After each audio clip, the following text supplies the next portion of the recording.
Welcome to the Next Gen CMO podcast, where we sit down with seasoned CMOs and emerging talents in sales and marketing to explore the wins and occasional losses that shape today's leaders and the strategic maneuvers that can help propel you to the forefront of B2B marketing. All right, everyone. Welcome to the Next Gen CMO podcast. Today, we are excited to welcome Sara Whitwer to our podcast. Sara has nearly 20 years of marketing expertise. She's successfully led multiple diverse teams across growth and brand marketing. She's consistently devised and executed go-to-market strategies that drive pipeline success. She's a champion of unified revenue teams, which of course I am a big fan of as well. And she has a proven track record of close collaboration with executives, with sales, with customer success, product operations team, just working across the whole go-to-market engine. So welcome to the podcast, Sara. We're super glad to have you here today. Thanks, Kelly. Glad to be here. Awesome. Well, Sara is a fun guest for us, or for me specifically. I hope you guys enjoyed it as well, because I have known Sara for a few years. Sara actually, I was involved in an organization called Ceresa that matches up mentors and mentees. And I think I was probably a first-time CMO at the time, maybe. Or maybe second, I don't know. And Sara was not at the CMO level yet. She was, I think, a senior director maybe at that time. She's actually, and I've done it a few times, but she was my only mentee I've ever met in person because Sara is based in Omaha, Nebraska, and I am in Austin, Texas. So I don't usually meet them in person, but we were there for a baseball tournament a few summers ago, and Sara and I got to get together and have coffee, and it was awesome to meet in person. So it's so fun to see you again after this, because since then you've gone on and done huge things, progressed quickly up to CMO and through your journey. So tell us a little bit about that. Tell us about your path the last few years, how you navigated and moved from director, senior director up to CMO, and where you're at now. Yeah, would love to, Kelly. Thanks again. I guess I would say that things really kicked into high gear during COVID, which is sort of weird to think about when, so many other things in our world were actually slowing down. But for me, that's when I was picking up. So I think it was about early 2020. I had just taken on a new role at my former employer, Upland Software. It's where I was going to really play an instrumental part in things like acquisitions, the integration of newly acquired companies. But when COVID hit, you can probably imagine our acquisitions basically came to a halt. So I kind of thought to myself numerous times, oh my gosh, did I just move over to a role that is no longer needed? Did I just work myself out of a job? But, try to push that pessimistic attitude aside and sat down with my CMO at the time to figure out, okay, what's the new plan? And so it was at this same time, the company was working on a rebrand where I think, Kelly, you worked on a rebrand or two, but for listeners out there, if you've not, it seems to be that you probably never have enough resources, time, money, maybe, Kelly, that's a topic for another day. But anyways, I quickly jumped in, took the reins in a couple of different areas of that rebrand, probably most notably on the website. So I was working with our marketers around the business, we had a great agency, some web developers, so on. And, I think it was really over the next several months that I was diving deep into the site that a lot of the opportunity came about. Now, this wasn't really like your average website. It was like 20 plus product sites. We had an overarching corporate site. And it was at that time that I also had the opportunity to lead our marketing operations team. So again, working with a lot of different marketers all over the business and really all over the world. So I had great exposure into, many different kind of pockets of the business, things that were working well, which then I could help articulate into other parts of the business where folks might be able to replicate them. Sometimes that was, areas of improvement, and others it was, hey, guys, maybe we should just stop doing, those things. They don't seem to be working. And like you said, this was kind of that same time when I joined this Ceresa program. You kind of covered a little bit about it, but from my side, it was, it was a little bit of matchmaking. It was almost like that dating app, right? Like finding the perfect mentor. And, in marketing, we often talk about right time, right place, right message. And I feel like, the formation of our relationship was just that. So super lucky to have mentors like yourself and many others where I think at this pivotal time in my career, I was given the opportunity to get meaningful and super actionable feedback. Sometimes, I like to think of it almost as like situational mentorship. So I was able to try some different strategies, see what worked well, maybe what didn't, and then go to a mentor like yourself and reflect and talk and maybe figure out a plan on how to go about it the next time. So that was probably one of the most pivotal moments in my career and where things really accelerated. I'll kind of fast forward, wrap things up. But, after a successful rebrand and quickly going from, an IC individual contributor to leading a team of 12, I took on full ownership of our entire digital and marketing operations, was promoted to senior director. About a year later, was promoted to VP of corporate marketing, overseeing all things brand and marketing ops. And then it was about 6 months later, I was catching up with a former boss who was also a mentor to me. And he was telling me about this latest move that he had, that he was embarking on to a smaller startup. And it was really, he was super excited about it. I had worked with him before, was very familiar with his leadership style. And, he was super jazzed about the opportunity that the company had in front of them. And honestly, it was nothing short of magnetic. I honestly wanted to be a part of it. So, what started out as a casual catch up quickly turned into multiple interviews, meeting with, different senior leaders across the org. And that's how I ended up where I am today, CMO here at DryvIQ. And it's been nothing but a fun, exciting journey. That's awesome. Well, good. Well, I love hearing that. There's a lot in there. I mean, it's pretty broad range between digital to marketing ops to brand, corporate marketing. Like those are all the different parts of marketing, which I think is super important. One of the things we talk about here a lot is just that importance of having broad, especially I think at like the director level, even below the director level, before you get kind of typecast as like, she's just a digital marketer, or she's just a revenue marketer, or she's just a brand marketer. Having that diversity of experience is what makes you, I'm sure, a much more well-rounded CMO. And I think that's super important. And I think the big project you were working on, or scope of your role, it wasn't even a project because it was permanent, but it was, you talked about those 20 acquisitions the company had acquired, trying to integrate all of them into the website.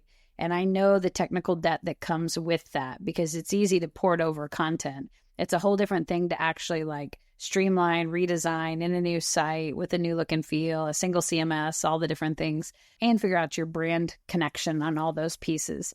So to navigate that complexity, you sort of are a little GM of that, of the integration capability, because that's so many things to bring together. Right. Yeah, that's a great way to put it. And to your point, really gave me the opportunity to learn new things, try new things. Didn't always have the answers, but willing to figure it out. And that's what made it challenging, but super fun along the way. Yeah, absolutely. What have you noticed? So Upland was a pretty decent sized company, right? I've had all those acquisitions, and now you've moved to a startup, and that's what are the big differences between the two? What do you love? What do you not love about each?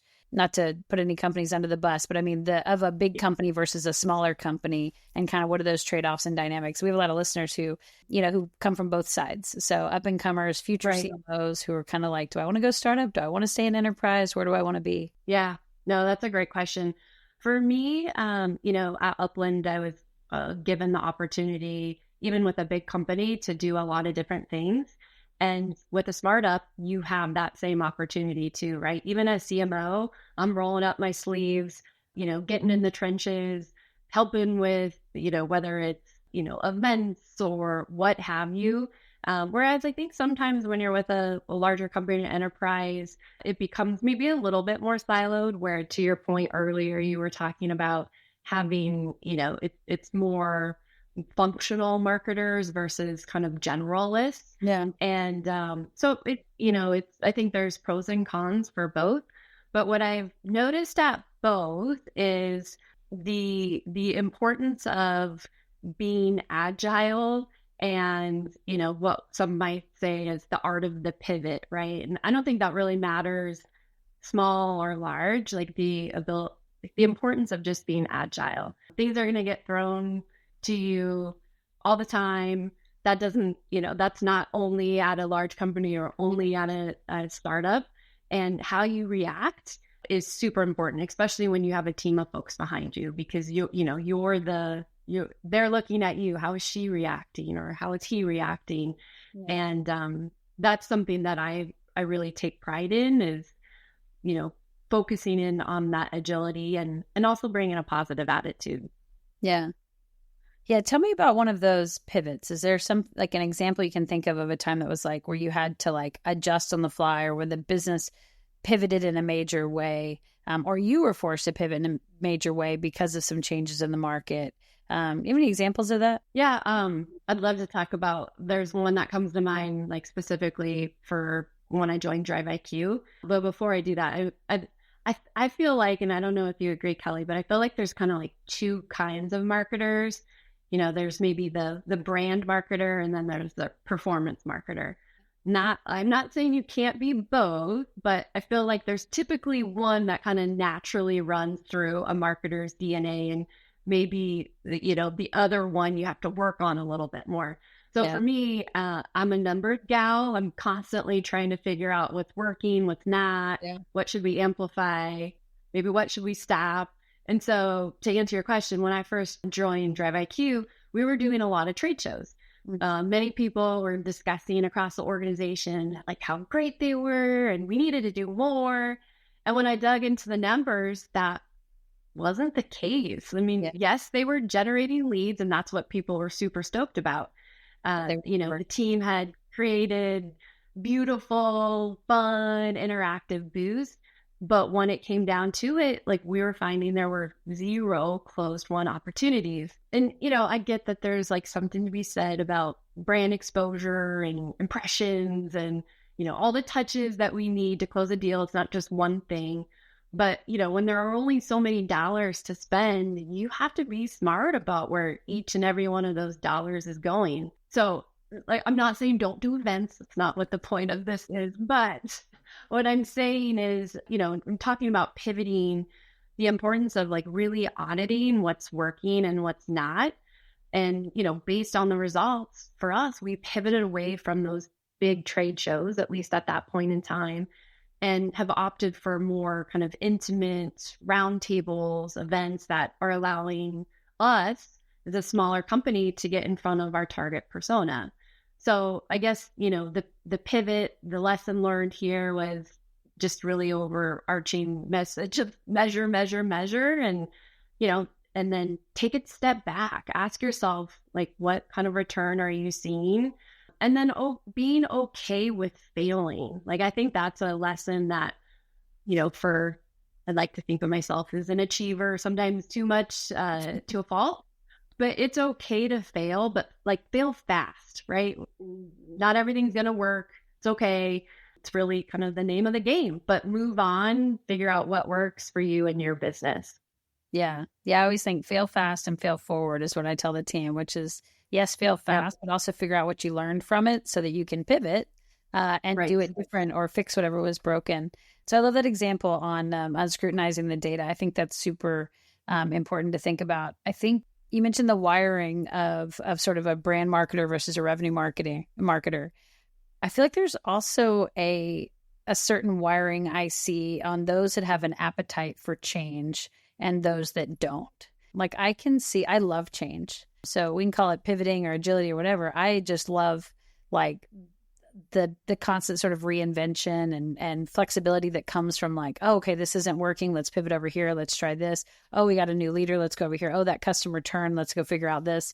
I think it's fun to kind of chase those different signals. And it includes reorgs in the company, includes company policies, whatever it happens to be, budgets. But there's definitely, there is a certain subset of the universe that resists. And they hit that wall.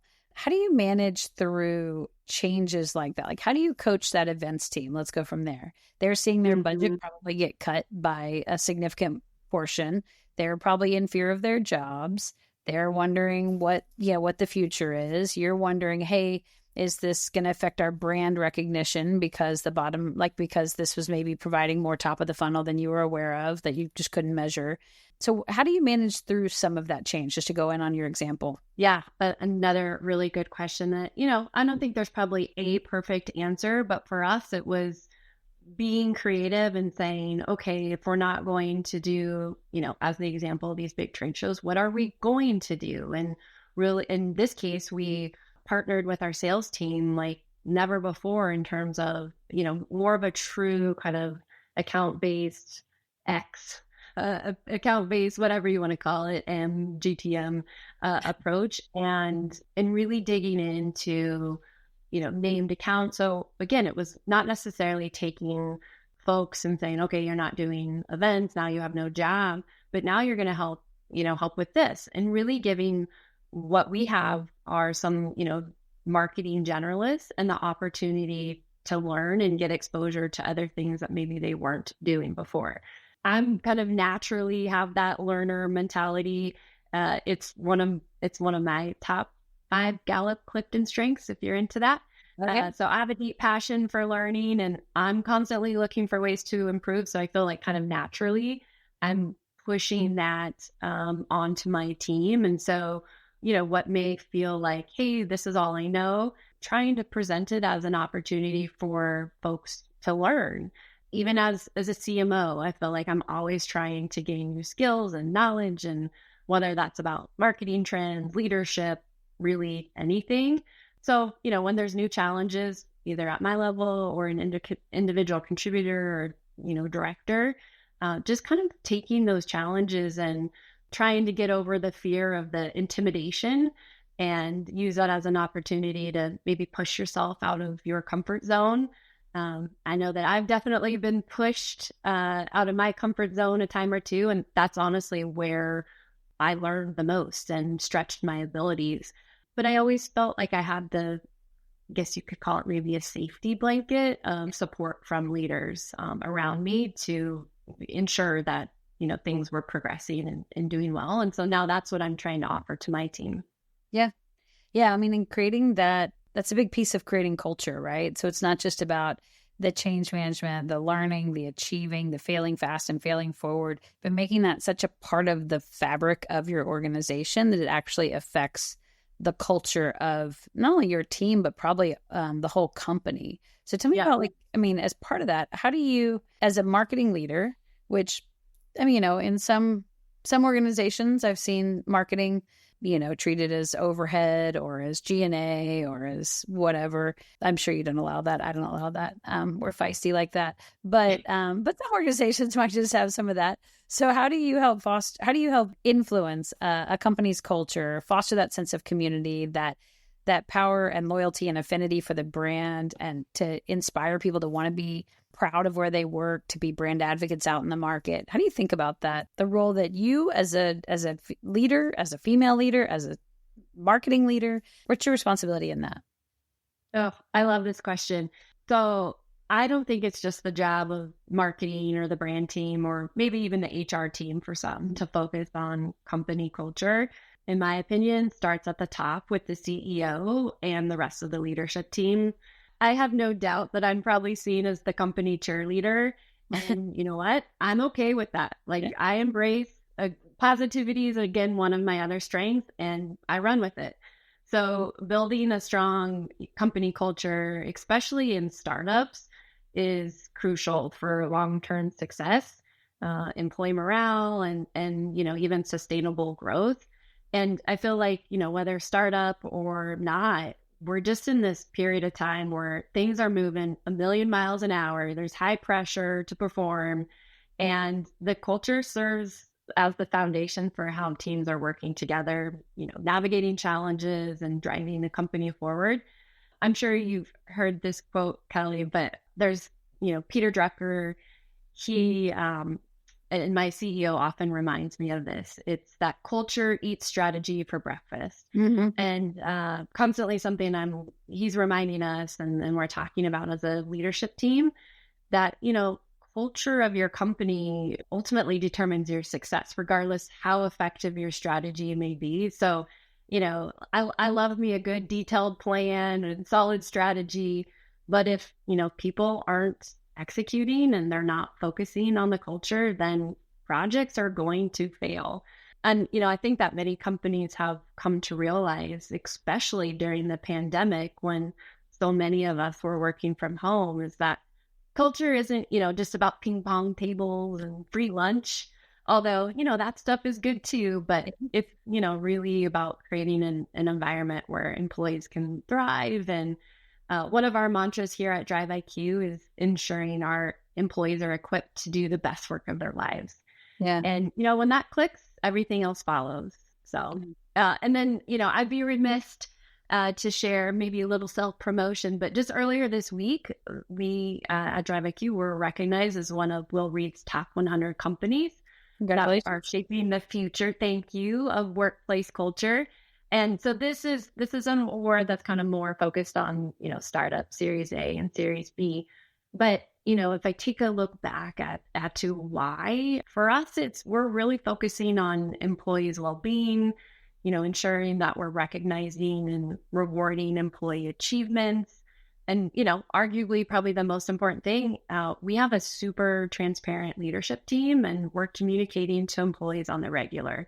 So, I think it's important that leadership teams are, working every day to create a fulfilling and purpose-driven workplace. And that then equates into revenue. So you gotta start there. Yeah. I love what you said about not just ping pong and free lunches. I think that people immediately think culture means Wednesday lunches or Taco Tuesdays, or that we have epic holiday parties, or that we have whatever it happens to be, or meeting free Fridays or whatever. Like all that stuff is great.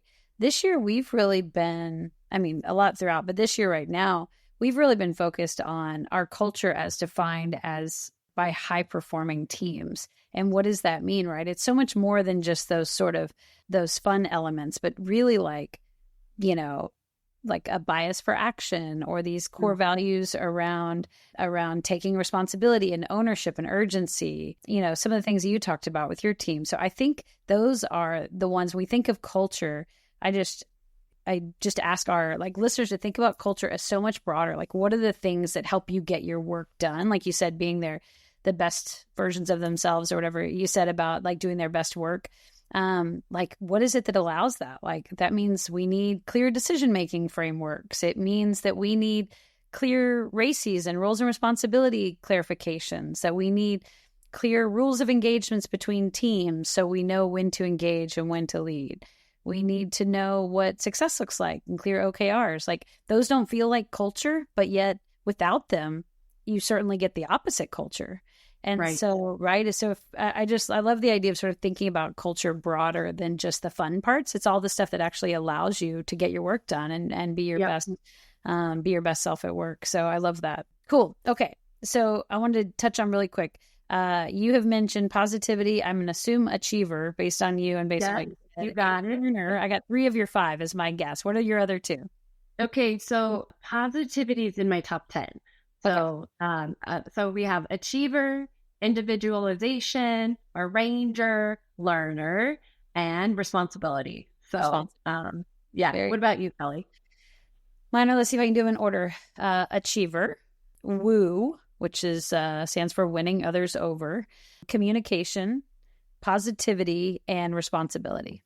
So those are my top 5. But I hear it so much. I love the Gallup Strength stuff. We studied a lot. It was a big part of the Rackspace culture when I was there. And we just lived by it. It was on our name badges and everything. So you'd even be in a meeting and be like, oh, you're a connector. Do you mind arranging or you're an arranger. Do you mind kind of coordinating the pieces of pulling these two groups together? Yeah. And you could literally play on the strengths right away, because I just love the idea that we get a lot more ROI on capitalizing on our strengths than trying to fix all our weaknesses. So you got it. Yep. It's good stuff. Okay, so how long have you been a CMO now? A year and a half. A year and a half. Okay. Flies by when you're having fun. But yeah, it's been a little over a year and a half. Yeah. January 2023. That's awesome. I figured it was in the last couple of years. I couldn't remember exactly.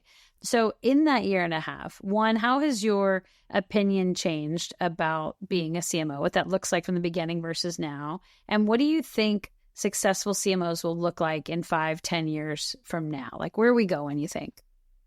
Ooh, okay. So I will be honest and say being at the top can sometimes be lonely. So, definitely leaning into networks, mentors, friends, what have you is super important. Because I think that one of the most important qualities or traits is to ensure you're having fun. And I know, again, that positivity, rah, cheerleader is coming out, but it's super important, because everyone's looking at you to have the answers. And so obviously CMO comes with the challenges and pressures, which, I thought about before, but I think until you're in that space, it's hard to imagine it. Yeah. But I'd say, don't let that get in the way of having fun along your journey. And the reason why is, I think it helps create a healthier, more productive environment for both you, the CMO or head of marketing, as well as your team. I think when you're having fun and figuring out challenges, you're more open-minded. You're maybe even more willing to take risks. Yeah. And, it's at this point when your out of the box thinking kicks in, which is super important, as a CMO. So I think that's kind of one thing. I would say, tapping into my learner strength, listening and learning. I found myself that I like to fill the void when there's, dead space. And now taking a step back, it's like, no, just listen. There's so many people that are sharing great advice regularly. Subscribe, read, watch, whatever channel fits your fancy, but, never stop learning and asking questions and just making sure that you are truly doing that, like listening. There's so many advancements that have occurred in marketing over the last couple of years, obviously most notably with AI. Yeah. So I can't imagine if you're not learning and staying on top of that, like you're going to fall behind. And I think probably the other trait that I would talk about, which kind of goes hand in hand with learning, is be curious. By staying curious, you're going to kind of naturally stay ahead of all of those, things, whether it's industry trends or technological advances. But it, also forces you to remain adaptable and avoid stagnation. Yeah. And it also helps you navigate complexity. So those are a couple of things that I would advise to any of the listeners out there. They're things that even as a CMO, I'm continuing to focus on for myself. Yeah, I think that's great advice. I mean, I think the learning piece is so important because it is, you sort of are stepped out of a startup is probably different, but you step out of the sort of individual functional responsibility because you've kind of got the roll up all to do. And so the things I find myself leaning in on is sort of new tech, new ways of thinking, leadership, new ways to inspire teams, all the things that kind of go with that, ways to be to broaden marketing's impact outside of traditional marketing too, and really looking at how to be that kind of business athlete, right? How do I contribute to the overall direction of this company, not just leads and pipeline and brand, right? But how do I actually help this company, whether it's internal with culture, as you talked about, whether it's external with perception in the market, or just thinking about the company direction, which I think is pretty cool. You've been in the role a year and a half, not to plant any seeds of doubt. It's the reality. The average life of a CMO is about 18 months. And so when you think about that, now that you've been in seat for 18 months, where do you see, what's the question I want to ask? How do we see that unfolding? Not for you in your current role, but just how does it make you operate differently? Knowing, and by the way, it's 18 months, and I think that number is sorely lower driven by startups. I think startups are probably the place that turns over CMOs the fastest, more so than larger established companies. And so that's the space that you're in. How do you come in with sort of a sense of urgency, hit the ground running, build quickly, make decisions fast, kind of knowing that we are always on a ticking clock? That's Yeah. just the nature of the industry. It's the nature of the recession we're in right now. It's the nature of just the position and everybody thinking that they can do marketing better because that's what people think. Yeah. Well, so a lot of things there. I mean, certainly resonate with one of the things that you were just mentioning about not really just focusing on marketing, but rather the whole part of the business. And so for me, that's exactly what I'm doing. Like, how can I be instrumental and make an impact, not just on brand or pipeline, but in other parts? So really diving in and understanding the inner workings of the business. That's something that I would say kind of in the last couple of months, I'm like, I have an opportunity to do this. Yeah. So I want to be seen as more than just like, oh, she's the CMO, but no, she's like actually helping drive this business forward. And if that means, getting my feet wet in unnatural self-doubt kicks in areas, so be it. Imposter syndrome definitely kicks in a time or two. But you know what? What also kind of is on the other side of that is this fulfillment for me for another challenge and something new to learn. So I think that's where, because I have seen those statistics and, that time for me is right now. And so how do I make sure that, not only me, my team, but ultimately the company, as, the startup, that we're making a difference, and, happy that we have some early success indicators that are showing just that. So it's definitely an exciting future ahead. But something that's not lost on my mind, I recently read an article and it said something along the lines of like, we're in this environment of complexity, constant change.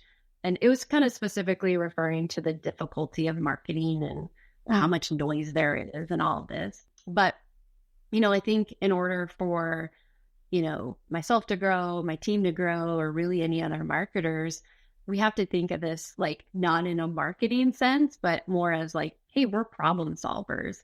We're there to, help, whether it's the day-to-day work or the strategies that we're bringing to the table. So that's kind of one thing. And ultimately it's kind of like 360. That's the mantra we're bringing to our customers, right? Like we're trying to break through all that noise to understand what our customers really need, what their pain points are, and provide a solution to overcome their challenge. So I think if, you can kind of constantly have that on the back of your mind, you're not a marketer, you're a problem solver. Yeah. That's going to put you ahead. Yeah, I think that's great advice. We have, like I was saying, the audience, I sort of think of it as two sides. We have people who are up and coming, want to be CMOs. So probably senior directors, VPs on that cusp. And then we have CMOs who want to be better, right? Who want to they want to keep learning. And so they kind of want to be a modern next generation CMO.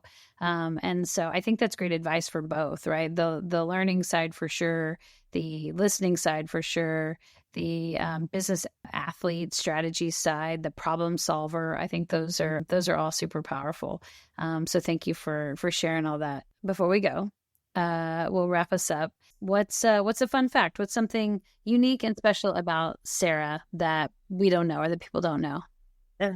This is one of those questions where it's harder to give a quick response. So for me, I guess I would share I'm a lover of all things sports. And I think, Kelly, you can relate a little bit to that as well.